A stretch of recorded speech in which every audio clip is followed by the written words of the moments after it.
Hello everyone, this is Gene and I'm back with a new video. I don't want to spend too much time on it because I've got a lot of things to do. I'm surprisingly busy Sunday. Sunday's usually supposed to be a day of rest.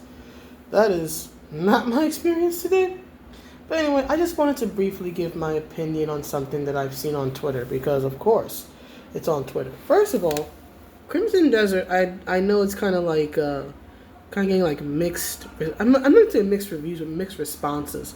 To me, it looks like Tsushima, but in the European Middle Ages, which is fine by me. So I probably will pick it up eventually once the price drops, though, because I'm not buying that for $70, especially not when video games these days are pretty much piecemeal. But anyway, uh, the reason that I want to make this video is because there is this, and yes, I'm totally moving this stuff just to try to be a little more interactive.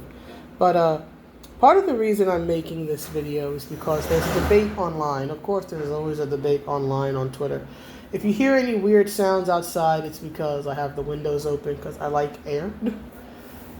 Even though, dear God, it contributes to the dust problem. There's no such thing as clean air in New York City, especially the part of it I live in. But anyway, excuse me. But anyhow, there's this debate online where there's this debate about exactly how involved with video games do you need to be considered a gamer. And the reason why I specify video games is because there's a growing group of people who basically want to call themselves gamers without playing video games. Right? We're talking about people who primarily experience video games through things like Twitch streams, playthroughs, walkthroughs, basically people who watch video games as opposed to play them. Now, I want to be clear. I don't think that everybody needs to be what I am, a long-lived, gamer who literally grew up alongside the medium itself. As you can see here, I have a Genesis on one side and a PS5 that I got last month with my own money. Why so expensive? But right, the past that I grew up with and the present that currently exists, not to mention, as you can see, Genesis games, PS4 games, some more Genesis games in there, controllers, and even though you can't see it, the PS4 that my brother gave me is in a bag behind the TV set. So, and that's not even counting all the stuff that I grew up with over the years, right? So this is just currently like my current setup. That doesn't even represent all the stuff that I had, growing up. But, and the reason why I'm covering this or further opining upon it, because I've made tweets online about it, is because you have a group of people who are saying that, well, watching people play video games is enough. You can claim to be a fan of a video game while not playing that game or not playing video games in general. And with respect, I strongly disagree with that. Now, I'm not saying you have to be the most involved gamer. I'm not saying you have to be someone like myself. I am not the standard, right? I understand that. But I do believe that there has to be a standard. There has to be a sort of benchmark where you can say that you enjoy video games and you play video games. And that should be playing video games. I'm not saying you have to dedicate your entire life to it. I'm not saying that you have to play several times a week. But if you're wanting to say that you play video games, I think you should play video games. You know what I mean? I think you should have at least one video game system. I think you should have some games, be they physical, digital, or both. It's like you should be able to meet the basic requirements of being someone of a gamer, of someone who plays video games as a pastime. Right? And that's the thing that gets me, that now you have some people who want to say, well, I'm a gamer because I watch video games. With respect, If you enjoy watching somebody play a game via Twitch stream or walkthroughs or playthroughs, and that is primarily how you experience a game, or you like the media based off games like various TV shows and movies and all that, that is fine. Like if you love the Twisted Metal TV show, more the power to you, more power to you. But I actually remember the original Twisted Metal games on the PS1 with them janky graphics and everything.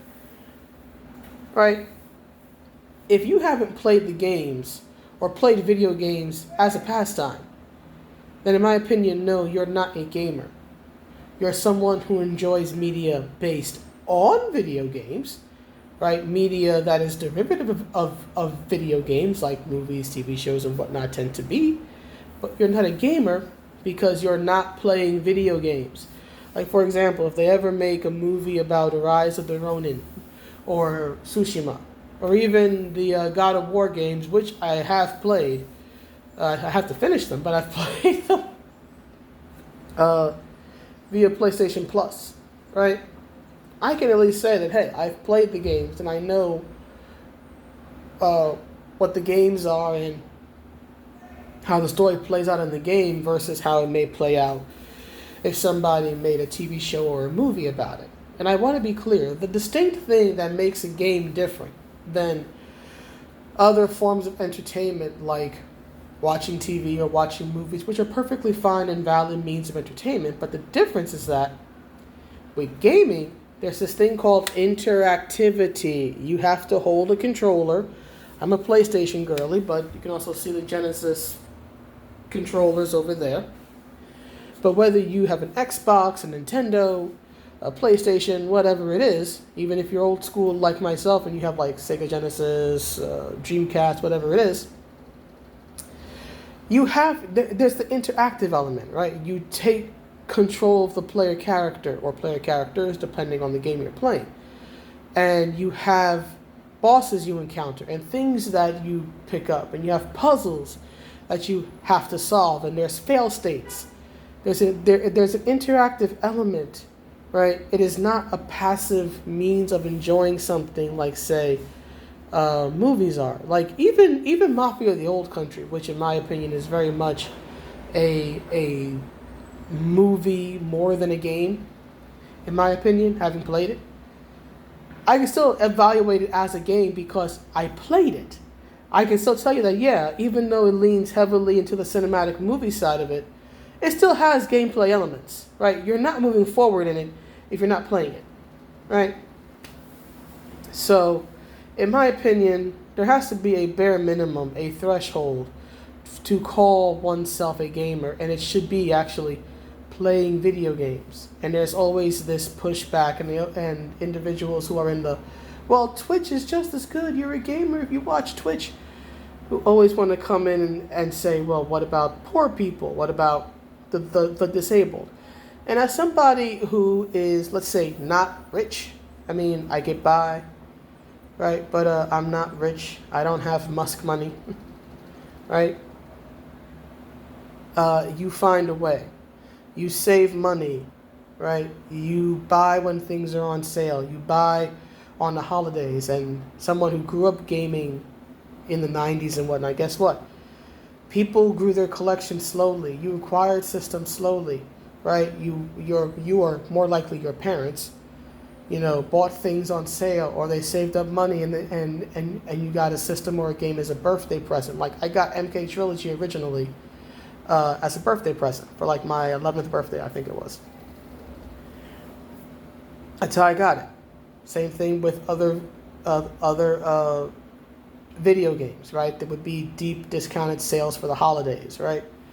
Or people gave you things for your birthday or other types of things, graduation. And that's how you acquired games. Heck, that's how you acquire most things in life, especially completely optional entertainment, right? And it's the same thing here. I bought Mafia: The Old Country on sale. I bought Rise on sale. This is the only one that I purchased like at release, but even then, that was only like $50 and you get like 5 games in it. So I was like, okay, that's fine. But that's how you do it. So this whole thing of, well, gaming is expensive. Gaming's always been expensive. $200 for a video game system sounds great today, but that was a money pit of sorts back in the mid 1990s for like the original PS1 or whatnot. It's always been expensive. The biggest challenge in gaming, I think, is how expensive it is. But if you're a gamer, you'll find a way because you're passionate about it, because it means something to you. And excuse my voice, I'm trying to fight off a cold. I'm on the healing end of it, but I still have a cold. Excuse me. But there's that. Right? So there's the money thing right there. So no, that's not going to be a deterrent if you're something you're truly passionate about, because let's be honest, there are many things out there that are also a lot more expensive than gaming. There are people who love their fancy handbags. There are men who love working on cars, and those are infinitely more expensive than video game systems and video games. If you love it, you'll find a way to get the money, or to just, again, buy on sale, and you build up slowly. And as for disabilities, well, again, video games, especially today, are a lot more friendly regarding disabilities. If you go into the options menu of pretty much any video game, it will give you a bunch of different ways to customize it. And many of those customizations do address certain disabilities that may be regarding eyesight or vision issues. Sometimes, somebody has like carpal tunnel or other issues with their hands, right? But even other things, like if somebody's missing a limb or whatever, there are peripherals out there, right, that can assist somebody in that. So again, somebody who has a disability, whatever type it may be, they will still find a way to game if gaming is what they want to do. The accommodations, because in my line of work, we would refer to it as an accommodation or a reasonable accommodation. The accommodations are out there for those who need them, and those people will seek them out. So again, while price point and disabilities may be challenges certain gamers have to deal with or overcome, if it's important to them, if they want to game, they'll overcome them, because gaming is what matters to them. It's a treasured pastime, right? So that's not really a defense either for this whole idea of if you watch a playthrough, if you watch a Twitch stream or whatnot, then it's enough. No, it's not. No, it's not. That might convince you to start playing video games. And heck, that's how I learned about Red Dead Red Dead 2, I should say, during the pandemic, because I didn't have a video game system at the time, at least not a current one then. And I'm stuck in the house. It's COVID. I start seeing these videos about Red Dead Redemption 2 and Arthur Morgan. So yeah, I watched a lot of playthroughs of those, and that got me interested in the game. But guess what happened? Once my brother gave me his PS4 in May 2023, I don't know if you can see it here, but there we go. I went and I picked up Red Dead. In fact, a friend of mine lent me his copy, and then soon after I gave his copy back because I picked up my own, right? So again, I don't think playthroughs are bad things. They can introduce you to things that maybe you wouldn't have considered otherwise, and that's awesome. But that does not mean you're a gamer. If that's the only means you're interacting with video games, then you're not a gamer. You're somebody who enjoys media based on video games, and that's fine, but you don't get to call yourself a gamer, right? And I'm always concerned about gatekeeping, because I find that it can be taken too far and then it goes into elitism. But in this instance, it's like, yeah, we do need a gate, we do need a standard to determine who is a gamer and who is not. And I do believe, as a gamer, that the standard should be, do you play video games as a pastime? Right? If you can pass that, then yeah, you're a gamer. Maybe you're casual, maybe you're busy, maybe you're in and out. But then if you play video games as a pastime, then yeah, we can at least say you're a gamer, and then we can go on from there. But if the only means of interacting with games is passive via media based on games, then no, you're not a gamer and you're not a fan of video games. You are somebody who likes media based on them, but you don't like the source material itself. It's like people who watch the DC movies and TV shows, or the Marvel ones, the MCU, and then they will swear up and down that they're a comic fan. No, you're not. You don't read comics regularly. You don't collect them.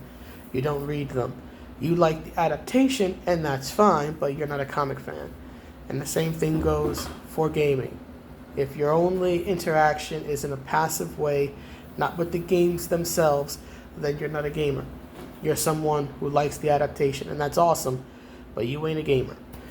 So anyway, I've been rambling for 16 minutes now, saying the same thing 3 times over, so I hope everybody's having a good day, having a good weekend. I'm going to game a little and then get back to these oh-so-icky shores. So I will see y'all around, and have a good day or night wherever you are. Enjoy this Sunday. Hope you have a good week. Bye.